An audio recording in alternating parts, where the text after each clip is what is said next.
Yes, ma'am. Good. Dali na.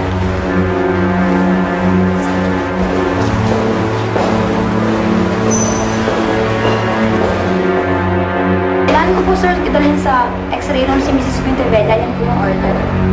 O, sige. Balikan ko na lang po si ma'am pag-gising na.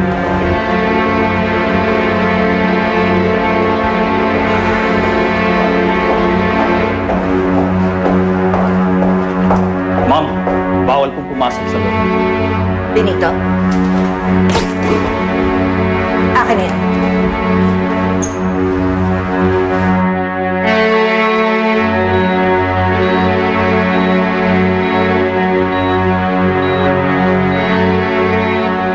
Miss, ako po yung anak ni Miss Lilian Fuentebella. Alam niyo po ba kung saan yung kwarto niya? Pasensya na po, maigpit po yung security sa kwarto ni Mrs. Fuentebella. Kahit mga anak niya, bawal pa rin? Wala po talagang pinapayagang makapasok doon kung hindi si Mr. Fuentebella lang po. Kahit sandali lang po. Po, pasensya na po talaga. Ate, emergency lang to eh. Hindi po talaga kasi pinapayagan. Anak niya naman kami eh. Wala po talaga kasi. Kailangan po ninyo may permit. Kailangan namin siyang makita ngayon na. Nurse, nandiyan ba si... Sir Ferdinand? Catherine?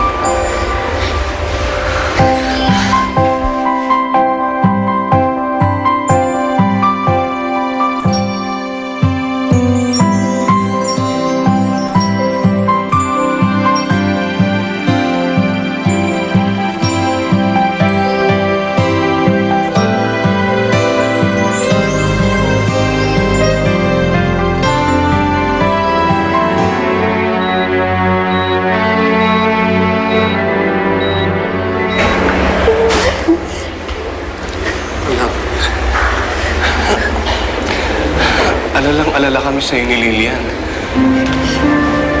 Mabuti na lang, walang masamang nangyari sa'yo. Paano ka napunta dito?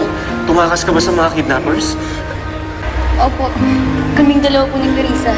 Tumakas kami kay Mang Badong. Tinulungan po kami ni Charles na makarating dito.